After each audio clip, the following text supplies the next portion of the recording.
Por isso que eu, na apresentação, fiz aí a imagem do vigarista, porque, na verdade, a mente humana é uma mente que começa bastante a pensar, né? Então, o assédio processual tem suas figuras afins, né? A gente estava falando de litigância de má-fé, estava falando também do assédio judicial. A gente, quando está na faculdade, muitas vezes a gente começa a querer aprender, a gente, às vezes, acha que é o diferencial nosso conseguir aprender essas entrelinhas do direito para conseguir defender seu cliente, que não tem razão, de uma forma processual, já que da forma material você não vai conseguir defender.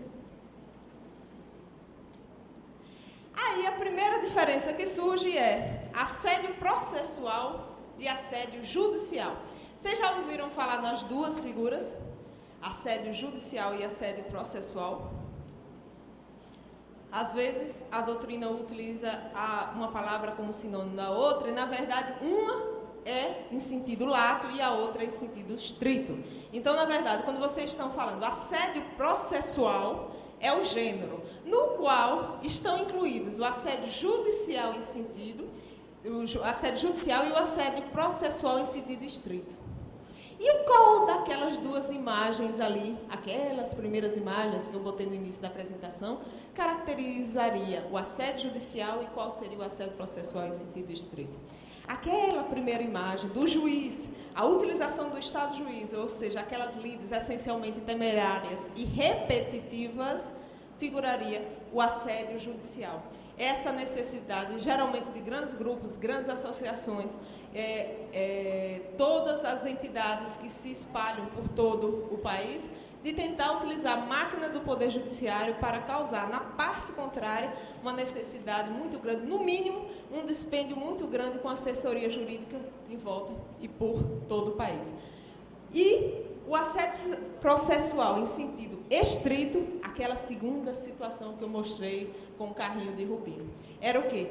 Era a ideia de que o assédio processual se caracteriza pela tentativa de se atrasar dolosamente aquele processo, pelo único objetivo de se promover o atraso, pela criação de incidentes manifestamente infundados, pela aquela postura daquela parte, daquele advogado que promove forçosamente a declaração, a criação de nulidades com o objetivo único de retardar o andamento do processo. Então, a diferença entre as duas figuras seria justamente essa.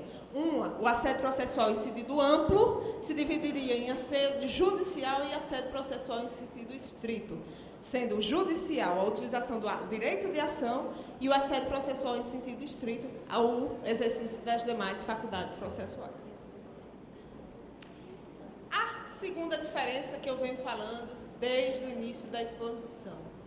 Qual a diferença entre assédio processual e litigância de má-fé? As duas figuras são muito interligadas. Se vocês pegarem o artigo 17 do Código do Processo Civil, ele vai demonstrar justamente atos que são caracterizados como litigância de má-fé, mas que no extremo vão caracterizar o assédio processual. Então, qual a diferença entre assédio processual e litigância de má-fé?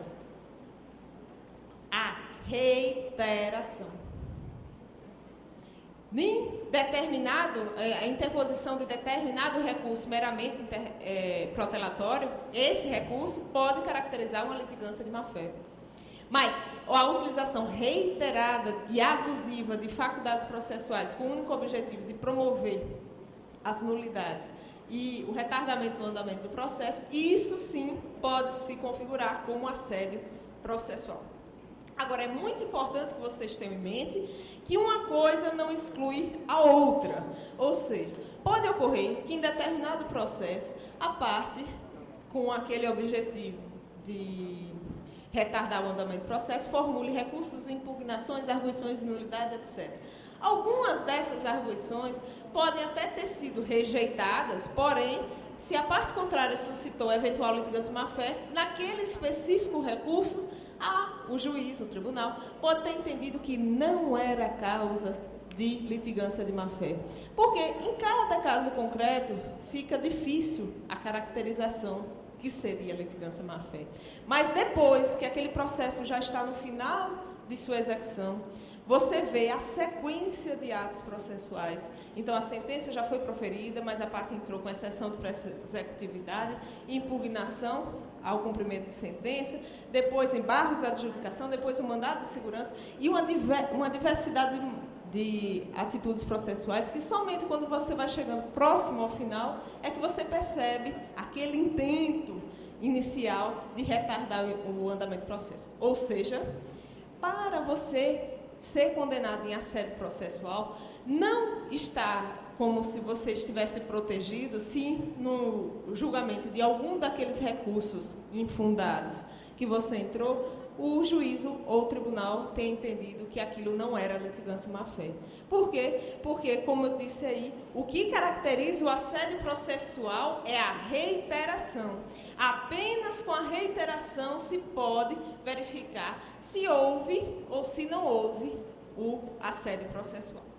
E aí surge a grande pergunta. Bom, está falando de uma nova doutrina, está falando da doutrina do assédio processual, mas será que a jurisprudência vem reconhecendo o assédio processual? Vocês já devem ter visto alguma notícia sobre assédio processual, mas uma notícia bem ligeira sobre assédio processual. Por quê? Porque é uma coisa que vem sendo desenvolvida pela doutrina, mas principalmente pela jurisprudência de primeiro grau. Porque o juiz, muitas vezes, quando pega um caso concreto e vê que aquele caso concreto está há 30 anos para ser resolvido, mas simplesmente não consegue ser resolvido, porque quando se acha que vai ter alguma coisa, surge uma medida, um mandado de segurança, alguma atitude que impeça a real efetivação daquele direito, o juiz começa a pensar se ele poderia adotar alguma providência. E aí a gente vai ver aqui